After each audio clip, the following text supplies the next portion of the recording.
할렐루야. 한 주간 평안하셨죠? 10월 30일 수요일 저녁 예배에 모신 분들을 예수 그리스도 이름으로 환영합니다. 다 함께 주님 가르쳐 주신 기도로 하나님 앞으로 나아가겠습니다.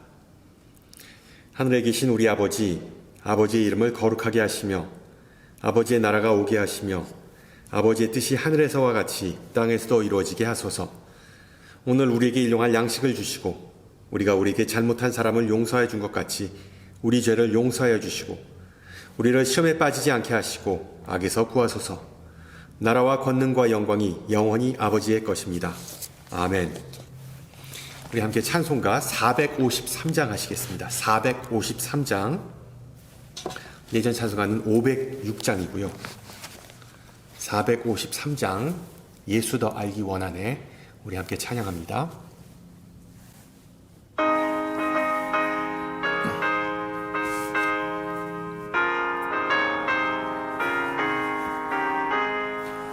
예수 더 알기 원하네. 크고도 넓은 은혜와 대속해 주신 사랑을 간절히 알기 원하네. 내 평생의 소원, 내 평생의 소원, 대속해 주신 사랑을 간절히 알기 원하네. 성령이 스승되셔서 진리를 가르치시고 거룩한 뜻을 깨달아 예수를 알게 하소서. 내 평생의 소원, 내 평생의 소원, 대속해 주신 사랑을 간절히 알기 원하네. 성령의 감화 받아서 하나님 말씀 배우니 그 말씀 한 절 한 절이 내 맘에 교훈 되도다.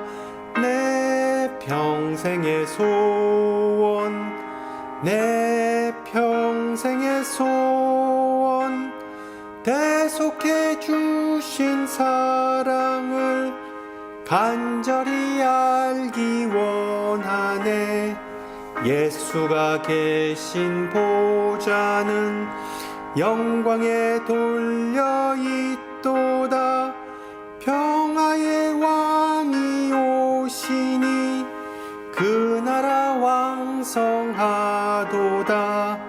내 평생의 소원, 내 평생의 소원, 대속해 주신 사랑을 간절히 알기 원하네. 아멘. 오늘 저녁 하나님께서 우리에게 주신 말씀 요한복음 6장 56절에서 69절입니다. 요한복음 6장 56절에서 69절. 제가 가진 성경으로 신약 154페이지입니다. 154페이지.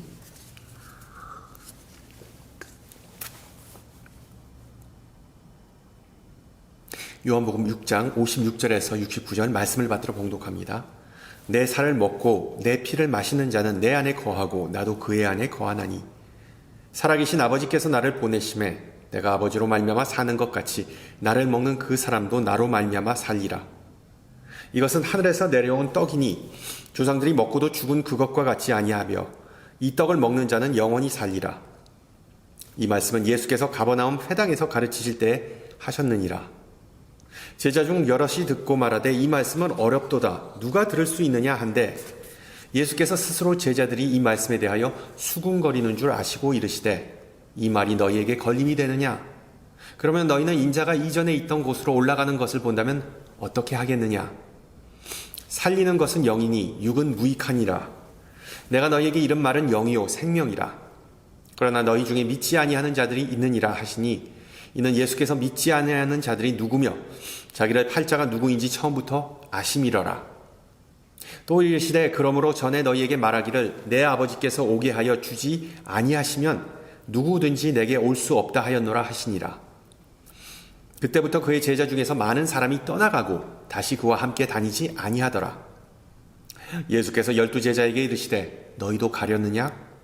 시몬 베드로가 대답하되 주여 영생의 말씀이 주께 있사오니 우리가 누구에게로 가오리이까? 우리가 주는 하나님의 거룩하신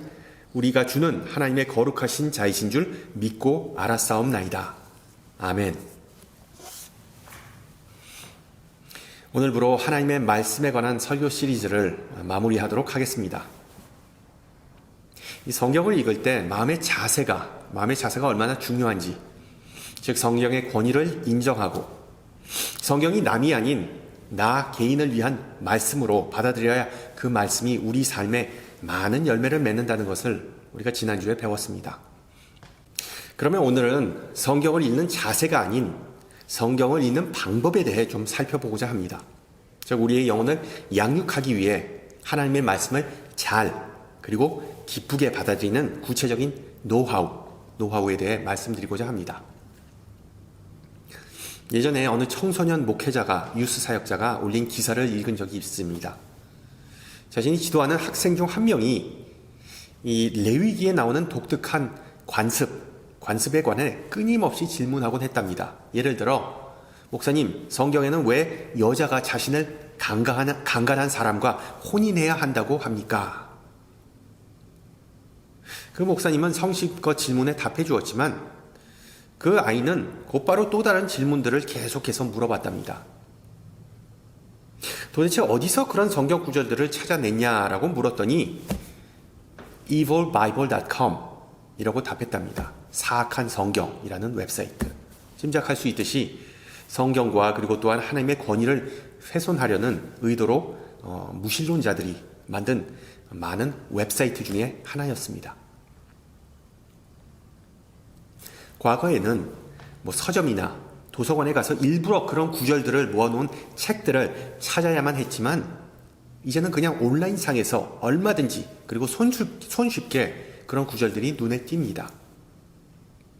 예를 들어 왜 하나님은 대량 학살을 허용하셨는가? 또는 성경에 유니콘이 나오는 이유는 무엇인가? 등등. 물론 성경에는 동화책에 나오는 그 유니콘, 뿔이 달린 그 말이죠. 유니콘이란 신화적 동물이 등장하지 않습니다. 오래전에 킹 제임스 성경은 야생소, 들소를 뜻하는 히브리 단어를 유니콘으로 잘못 번역했을 뿐입니다. 문제는 성경에 관한 이런 왜곡된 주장과 지식이 인터넷에 넘쳐난다는 것이죠. 성경의 난해한 구절 대부분은 주로 구약 성경에서 발견됩니다. 구약에서 발견됩니다. 당연히 많은 신앙인은 구약이 과연 기독교 교리나 신앙에 유익한가라는 의문을 제기하기도 했습니다. 대신 예수님에 관한 내용이 주를 이루는 신약을, 가스퍼스를 선호합니다. 그런데 이런 성향은 전혀 새로운 일이 아닙니다. 초대교회, 제가 초대교회라고 하면 난 주후 2세기경의 가장 유명한 이단 중 한 명인 마르시온이라는 사람이 있었습니다. 마르시온. 그 사람은 구약의 하나님은 복수와 질투와 분노의 하나님이지만 신약의 하나님, 즉 예수님은 선하고 인자하고 사랑이 넘친다라고 주장했습니다. 그리고 마르시온은 그러한 인격들이 양립할 수 없다는 결론을 내렸습니다. 그래서 구약과 신약에 나오는 신은 서로 다른 신이라고 결론을 내렸습니다. 결과적으로 그는 자신만의 성경을 편집해서 만들었는데 우선 그 성경을 보면은 구약의 내용을 싹 다 제거해버리고 또한 유대교 색채가 강하다는 이유로 복음서마저 예수님께서 등장하시는 복음서마저 그 사복음서마저 다 배척했습니다. 남는 것은 오직 바울 서신이었는데 이 마르시온이 바울을 선호했던 이유는 바울이 우리는 더는 율법, 즉 옛 언약, 구약 아래 있지 않고 은혜, 즉 새로운 언약, 신약 아래 있다라고 여러 번 언급했기 때문이죠. 근데 흥미로운 점은 마르시오는 바울의 메시지를 잘못 해석했다는 겁니다. 실제로 바울은 율법이나 구약이 해롭거나 무효하다고 말한 적은 없습니다. 갈라디아에서 바울은 예수님이 오신 시점을 기준으로 하나님께서 이스라엘을 대하는 방법이 바뀐 점을 분명히 말했습니다. 이게 무슨 뜻일까요? 어린 자녀와 그리고 또 다 큰 자녀를 대하는 부모의 태도가 바뀌는 게 당연하지 않습니까? 자녀가 어렸을 때 말 안 듣는다고 좋게 말로만 하는 것은 제대로 된 훈육이 아닙니다. 그냥 아주 때를 쓰면은 엄하게 혼도 내고 그리고 또한 따끔하게 벌도 줘야 합니다. 그렇다고 그 똑같은 자녀가 다 큰 다음에 어른이 된 다음에 말 안 듣는다고 그냥 엉덩이를 때리거나 아니면 회초리를 들거나 같은 방법을 쓰는 것은 이치에 안 맞습니다. 우리가 성경을 표면적으로 읽거나 문자 뒤에 숨어있는 하나님의 참된 메시지를 헤아리지 못하거나 성령이 아니라 오직 인간의 지성에만 의존할 때 바로 이 마르시온과 같은 오류를 범할 수 있습니다. 더 나아가 성경을 충분히 읽지 않을 때도 성경을 오해하는 우를 범할 수 있습니다. 에스겔 선지자가 환상 중에 그 두루마리를 건네받으면서 그것을 먹으라는 명령을 받은 사건을 생각해 보세요. 인자야, 너는 발견한 것을 먹으라. 너는 이 두루마리를 먹고 가서 이스라엘 족속에게 말하라. 마찬가지로 우리가 읽는 성경은 하나님께서 우리에게 주신 영혼의 양식이기 때문에 그것을 충분히 섭취해야 한다는 점을 반드시 기억하시기 바랍니다. 지난주에 말씀드렸지만 15세기경에 독일에서 인쇄술이 발달하기 전까지 성경은 참 희귀하고 그리고 또한 비쌌습니다. 따라서 그 중세시대나 그 이전에 일반인이 성경의 내용을 접하는 유일한 방법은 오직 교회였습니다. 즉 사제의 설교를 듣거나 그 교회 성당에 있는 그런 스테인 글라스의 성화들을 보면서 그 성경의 이야기를 알 수 있었죠. 그러나 현재는 인류 역사상 그 어느 때보다 성경을 쉽게 접할 수 있게 되었습니다. 성경이 없어서 못 읽는 것도 아닌데 왜 현대 신앙인들은 성경을 하나님의 말씀으로 경외하고 그리고 또한 사모하지만 성경을 나몰라라 하는 걸까요? 성경을 자주 읽지 않는 걸까요? 성경의 내용에 그렇게 문외한 일까요? 어떻게 이런 역설적인 상황이 발생한 것일까요?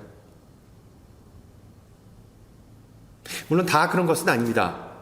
성도 여러분 중에서도 하나님의 일용할 양식을 규칙적으로 섭취하는 분들이 많이 계실 겁니다. 그렇지만 앞서 언급한 10대 소년이 인터넷에 올라온 성경 구절을 아무런 가감 없이 분별 없이 해석 없이 인용하는 그런 경우를 생각해 보세요. 비슷한 맥락에서 하나님은 스스로를 돕는 자를 도우신다. 청결은 경건이다. 하나님은 신비한 방식으로 역사하신다. 사랑은 가정에서부터 시작된다라는 그런 문구들을 생각해 보세요.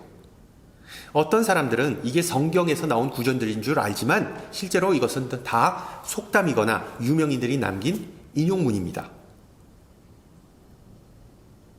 결론적으로 다수의 그리스도인은 성경에 대해 무지하거나 아니면 상당히 얕은 지식을 가지고 있습니다. 그리고 또한 귀가 얇아서 쉽게 시험에 들거나 심지어 이단에 빠지기도 합니다. 현대 신앙인의 또 다른 특징 중 하나는 바로 프루프 텍스팅 또는 체리 피킹입니다.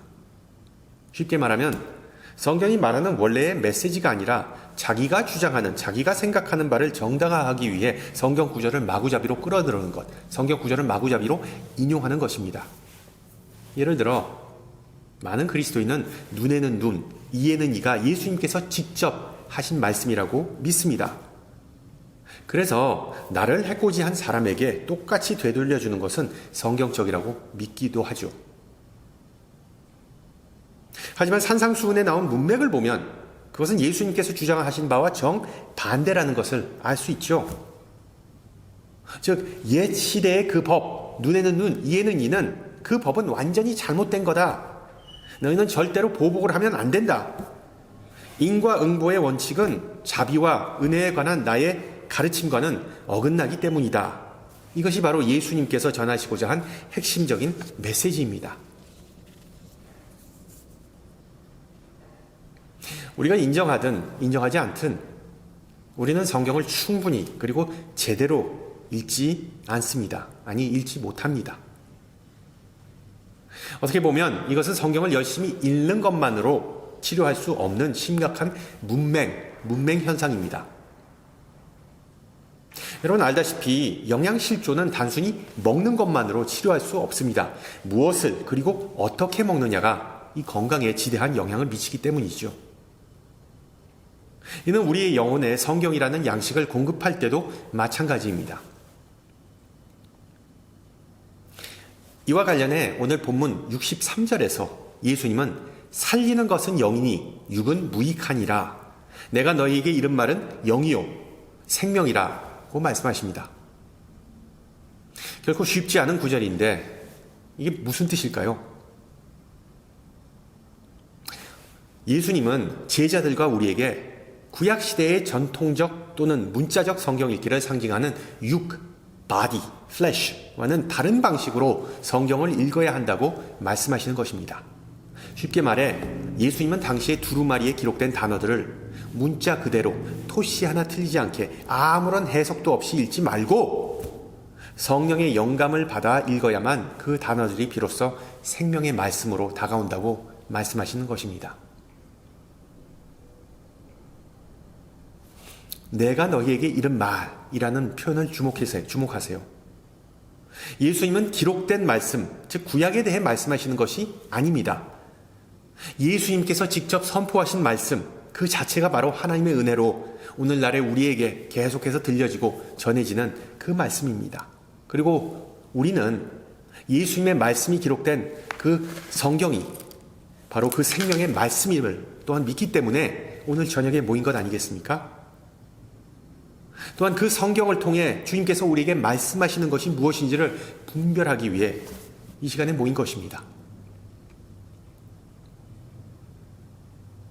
그렇다면 우리가 어떻게 단순히 육적인 차원이 아니라 영적인 차원에서 성령의 도움을 받아서 성경을 읽을 수 있을까요? 어떻게 하면 하나님의 영감과 인도하심에 우리의 마음의 문을 열 수 있을까요? 몇 가지 팁을 좀 제시해 드리고자 합니다. 첫째, 처음부터 시작하지 마세요. 성경 읽기에서 가장 먼저 해야 할 일은 어디서부터 읽어야 하는지를 아는 것입니다. 성경을 앞에서부터 읽어야지 뒤에서부터 읽는 사람이 어디 있느냐라고 생각하실 수도 있겠죠. 당연한 얘기입니다. 책을 뒤에서부터 읽는 사람은 아무도 없습니다. 성경의 첫 페이지에는 창세기 1장 1절 태초에 하나님이 천지를 창조하시느냐고 나옵니다. 성경을 처음부터 읽으면 좋은 점은 주일학교에서 배웠던 익숙한 이야기가 줄줄이 나온다는 것입니다. 다 아시죠? 에덴 동산과 아담과 하와, 바벨탑 이야기, 노아와 방주 등등. 또한 창세기에 등장하는 대표적인 족장들의 이야기도 우리에겐 꽤 익숙합니다. 아브라함과 사라, 이삭과 리브가, 그리고 또한 야곱과 레와, 그리고 라헬 등등. 그 다음에 나오는 이야기는 바로 야곱이 가장 아끼던 아들의 이야기죠. 어린 시절 노예로 팔려가 죽도록 고생하고 결국 애굽에서 1인지상 만인지하의 자리에 올랐지만 자신의 막강한 그 권세를 복수가 아닌 은혜와 용서를 위해 사용한 요셉에 관한 정말 긴장감 넘치는, 스릴이 넘치는 그런 이야기가 나옵니다. 그런데 그 다음에 정확히 말하면 한 출애굽기 중간쯤부터 다소 이해하기도 힘들고 지루하기까지 한 율법이라는 것이 줄줄이 나옵니다. 더 나아가 유혈이 낭자한 전쟁과 정복에 관한 역사적 기록이 그 뒤를 잇습니다. 현대적 의미에서 대량 학살 또는 인종 청소라고 부를 수 있는 그런 만행을 하나님의 백성이 저질렀다는 사실이 성경에 분명히 기록되어 있습니다. 구약은 그런 끔찍한 사건을 언급할 뿐만 아니라 그런 학살이 다름 아닌 하나님의 지시로 이루어졌다고 기록합니다. 뭐 괜찮아, 가나안 사람을 말살하는 것은 우상 숭배를 뿌리 뽑는 것과 같은 어떤 영적 전쟁으로 영적 전쟁이다 라는 식으로 좋게 포장하여도 그런 잔인한 전쟁 이야기가 많은 이에게 확 와닿지는 않습니다. 물론 성경의 모든 내용이 우리에게 유익하다는 점을 의심할 필요가 없지만, 그렇다고 모든 본문을 통해 많은 영감과 은혜를 공급받는다는 것은 결코 쉽지는 않습니다. 결론은 간단하죠. 처음부터 시작하지 마세요. 처음부터 시작하지 마세요. 그런 과격한 본문은, 해석하기 어려운 본문은, 받아들이기 어려운 본문은 그냥 건너뛰셔도 괜찮습니다. 성경 읽기를 시작하기도 전에 괜히 힘 뺄 필요는 없지 않습니까? 수월한 즐거운 성경 읽기 훈련을 원하신다면 정말 마가복음과 같은 간단한 책부터 시작하세요. 제가 가장 좋아하는 복음서이기도 한데요. 알다시피 마가복음은 예수님의 삶과 죽음, 부활의 핵심적 메시지를 간결하게 전해줍니다. 그리고 요한복음과 같은 책보다 마가복음에서 시작하는 게 훨씬 더 편합니다. 물론 요한복음은 성경에서 가장 아름다운 그런 그림과 그리고 또한 은유, 이미지를 제공해 주지만 때로는 상당히 복잡한 신학적 사상과 지루하게 느껴지는 긴 담론과 그리고 또한 기도의 형태로 구성되었기 때문이죠. 비슷한 맥락에서 혹시 바울 서신을 읽어보고자 한다면 복잡하고 긴 문장으로 이루어진 로마서나 고린도전서부터 시작하지 마세요. 대신 기독교의 사랑이라는 주제를 매력적인 방식으로 탐구하는 짧은 서신인 빌립보서부터 시작하는 것이 어떨까요? 제 스승 중 한 명인 리처드 헤이즈라는 신학학자는 거꾸로 읽기라는 저서를 통해 복음서를 읽음으로 구약을 더 잘 이해하게 되고 구약을 읽음으로 복음서를 더 잘 알게 된다고 주장합니다. 성경 66권은 다 하나님의 말씀이라는 범주 안에 포함되기 때문에 뭐로 가나 도로 가나 중간에서 가나 뒤에서 가나 하나님의 뜻에 도달하게 해준다는 것이죠. 바로 다음 요점입니다. 둘째, 성경은 모음집이라는 사실을 잊지 마세요. 모음집. 즉 성경은 책이 아니라 도서관이라는 사실을 항상 기억하세요. 어린 시절 주일학교에서 성경 66권의 이름과 순서를 암기했던 사람은 다 아는 내용입니다. 대부분의 신앙인은 성경이 수세기에 걸쳐 기록되고 또한 보존되고 전해진 개별 책들의 모임이라는 것을 알고 있습니다. 하늘에 언젠가 하늘에서 그냥 뚝 떨어진 그런 책이 아니라는 것이죠. 그 책 중에는 역사서나 시문학, 철학서 또는 바울 같은 사도들이 여러 교회에 보낸 서신, 편지들이 있습니다. 그리고 또한 다니엘서나 에스겔서나 요한계시록과 같이 다소 난해한 묵시문학도 있습니다. 그러나 다양성 속의 통일성, 그 모든 책은 우아한 이런 가죽 제본이 된 책이나 아니면은 이 스마트폰 앱이라는 형태로 한 곳에 모여졌습니다. 우리는 이 당연한 사실을 잊어버리는 경향이 있죠. 무의식적으로 성경을 한 권의 책, 하나의 책으로 취급하는 경향이 있는데 이는 성경을 제대로 이해하고 그러니까 제대로 읽고 이해하고 해석하는 데 있어 전혀 도움이 되지 않습니다. 왜 그럴까요? 성경책을 펼칠 때마다 우리는 내가 지금 어떤 종류의 문헌을 읽고 있는지를 알아야 되기 때문입니다. 파악해야 되기 때문입니다. 대충 이런 경우입니다. 여러분이 만약 읽을 만한 소설책을 빌리러 도서관에 갔는데 실수로 잡지 코너, 매거진, 잡지 코너에 들어가면 그냥 아무리 찾아도 원하는 소설책을 찾지 못하는 것은 당연한 일이죠. 마찬가지로 만약 여러분이 어떤 위인의 일생, 바이오그래피를 기록한 그 전기를 찾는데 실수로 바이오그래피가 아니라 바이올로지, 생물학 코너에 그러니까 과학 코너에, 생물학 코너에 들어갔더니 눈에 띄는 제목은 세포의 일생이라는 책뿐입니다. 이것도 전기 같네? 그 책을 빌려와서 집에 와서 그 책을 열어봤더니 기대한 것과는 전혀 다른 기술적인, 과학적인 생물학적인 내용이기 때문에 곧바로 덮어버리게 되겠죠. 성경의 책들이 내게 전하고자 하는 각자의 메시지를 감지하기 위해서는 최소한 그 책이 어떤 범주나 장르에 속하는지를 알아야 합니다. 다행히 요즘 우리가 가진 성경들은 66권들에 관한 간략한 배경과 설명을 제공하는 그런 관주 성경이 대부분이기 때문에 성경 앞부분에 그리고 또한 그 밑부분에 기록된 내용, 각주들을 참조하시는 것도 상당히 도움이 됩니다. 셋째, 진정으로 거룩한 것이 무엇인지를 이해하시기 바랍니다. 진정으로 거룩한 것이 무엇인지.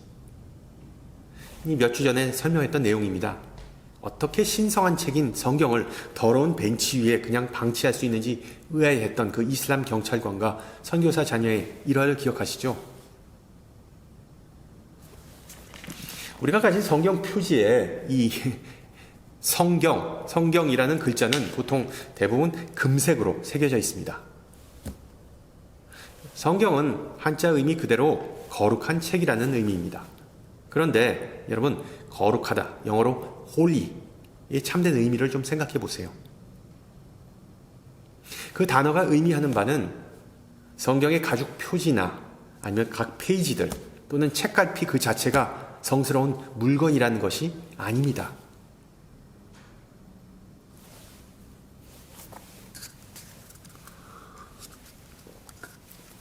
전 헤비급 복싱 챔피언이었던 조지 포먼이라는 사람이 있습니다. 조지 포먼.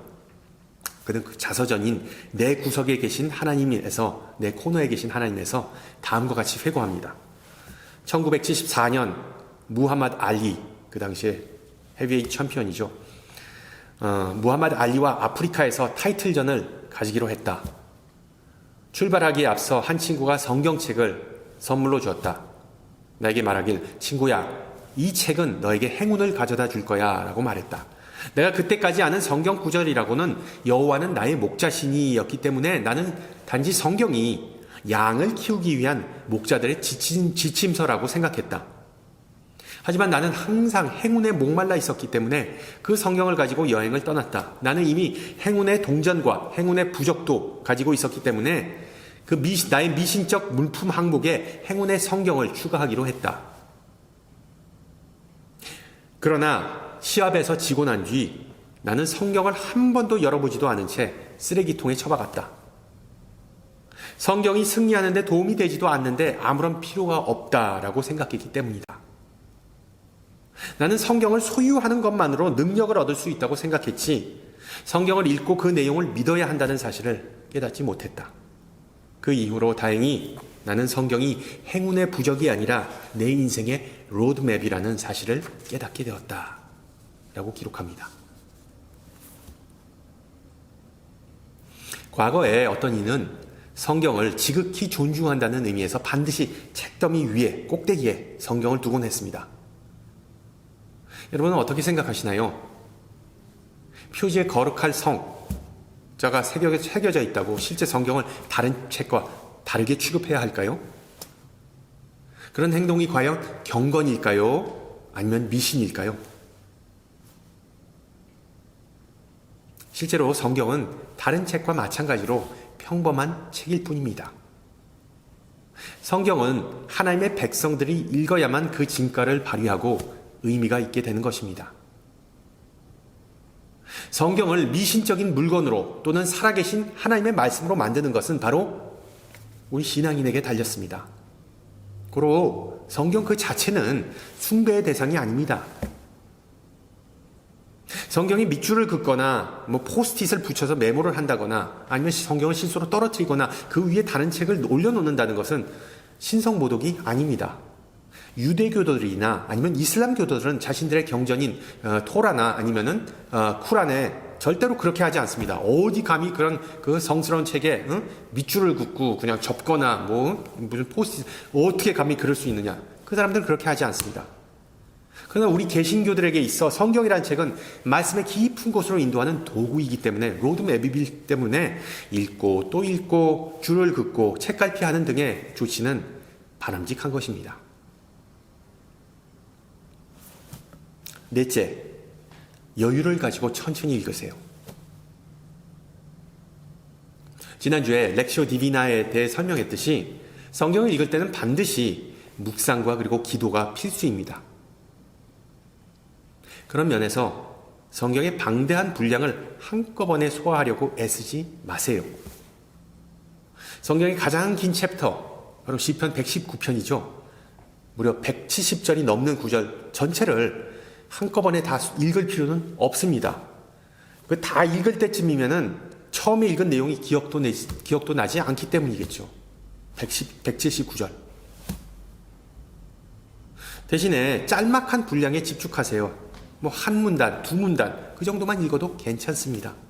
무엇보다 성령님의 인도하심을 구하며 기도한 다음에 본문을 읽고 잠시 멈춰서 묵상한 다음에 또한 다시 읽어보세요. 그리고 다시 한번 멈춰서 잡다한 생각을 다 비운 다음에 앞선 읽기에서 보지 못했던 것들이 떠오른다면 거기에 그 생각에 초점을 맞추면서 다시 한번 읽어보세요. 그리고 주님, 오늘 말씀을 통해 제가 무엇을 깨닫고 느끼기를 원하십니까? 라고 주님과 대화하고 있다는 생각을 하면서 성경을 읽으세요. 조급하지 않게 그렇게 천천히 하면 성령께서 우리에게 무언가를 속삭이시거나 또한 무슨 새로운 것에 눈을 뜨게 해주시는 그런 안목을 주실 수도 있습니다. 어떤 일기나 노트를 가까이에 두고 어떤 통찰을 얻었는지 간단하게 글로 적어보세요. 나중에 그 메모들을 다시 훑어보는 것 또한 상당히 의미 있는 일이 될 것입니다. 마지막으로 혼자가 아니라 함께 읽으세요. 혼자가 아니라 함께 읽으세요. 다른 사람과 함께 성경을 읽는 것이 얼마나 유익한지 우리는 잘 깨닫지 못합니다. 친구 한두 명, 가족이나 아니면 신뢰할 수 있는 동료와 함께 성경을 읽어보세요. 각자의 고유한 관점을 가진 여러 사람이 함께 성경을 읽으면서 얻는 통찰은 성경을 보는 우리의 시각을, 우리의 지평을 넓혀줄 수 있습니다. 신앙생활은 독불장군으로 살아가는 것이 아니라 하나의 공동체, 하나님의 백성으로 함께 성장하는 데 비결이 있음을 꼭 기억하세요. 지금까지 하늘에서 내려온 생명의 떡, 즉 예수님의 말씀을 잘 먹고 제대로 소화할 수 있는지를 우리가 살펴봤습니다. 그런데 많은 제자가 예수님의 말씀을 이해하지 못하고 떠났다고 요한이 기록하듯 실제로 성경을 읽기는 쉽지 않다는 사실을 우리는 인정해야 합니다. 이에 대해 68절에 나오는 베드로의 반응을 보세요. 그는 이렇게 말하죠. 주여, 영생의 말씀이 주께 있사오니 우리가 누구에게로 가오리이까? 우리가 누구에게 갈 수 있겠습니까? 베드로가 참 말 한번 잘했다고 생각하지 않으십니까? 실제로 요즘 많은 신앙인은 서두에서 말씀드렸듯이 그냥 인터넷에 떠도는 정체불명의 지식이나 아니면은 또 온갖 미상의 어떤 책들 또는 아무개나 여러 지인의 그런 카더라 하는 그런 곳에서 엉뚱한 곳을 찾아 헤매는 경우가 상당히 많습니다. 그래서 성도 여러분, 주위를 둘러보시지 말고 곧바로 성경 속에 들어가서 살아계신 말씀이신 예수 그리스도를 만나는 은혜가 있기를 축원합니다. 할렐루야. 함께 기도합니다. 은혜가 많으신 하나님 아버지, 이 시간 함께 읽고 선포한 말씀 속에서 주님의 뜻을 알게 해주심을 감사합니다. 하나님의 백성은 하나님의 말씀을 먹고 살기에 성경은 우리의 영혼의 양식이라는 사실을 다시 한번 배웠습니다. 예수 그리스도께서는 우리가 여행하는 광야 속에서 우리를 먹이고 지탱하기 위해 내려주신 하늘의 만나이자 생명의 떡이심을 고백합니다. 주님의 말씀 없이는 힘을 얻지 못하고 우리의 여정은 고단하고 고달프다는 사실을 고백합니다. 오직 생명의 말씀이신 예수님을 통해서만 우리의 영적 허기가 완전히 채워진다는 것을 믿고 고백합니다. 이 시간 그 생명의 말씀이 기록된 성경을 읽는 몇 가지의 방법을 배웠지만 그것이 단순히 지식이나 기술로 남아있지 않기를 소망합니다. 예수님의 말씀을 마음 깊은 곳에 받아 새김으로 진정으로 우리 영혼의 피와 살이 되는 아름다운 역사가 있게 하옵소서. 간혹 성경을 이해하지 못하거나 하나님의 진리가 우리의 지식과 일치하지 않을 때 오직 주님만이 영원한 생명의 말씀을 가지고 있다는 베드로의 그 고백을 붙잡으면서 무릎 꿇고 주님의 음성을 듣는 겸손한 자세가 있기를 기도합니다. 그리하여 성령의 임재를 경험하고 주님과 교제하는 기쁨이 우리에게 새롭게 임하는 은혜가 있게 하옵소서. 이 모든 말씀 우리 주 예수 그리스도의 이름으로 기도합니다. 아멘. 네, 예배를 마쳤습니다. 이번 주에 우리 피크닉이 있죠. 예, 참 즐거운 시간 우리 밖에 나가서 교제 나눴으면 좋겠습니다. 저는 다음 주 이 시간에 뵙겠습니다. 샬롬.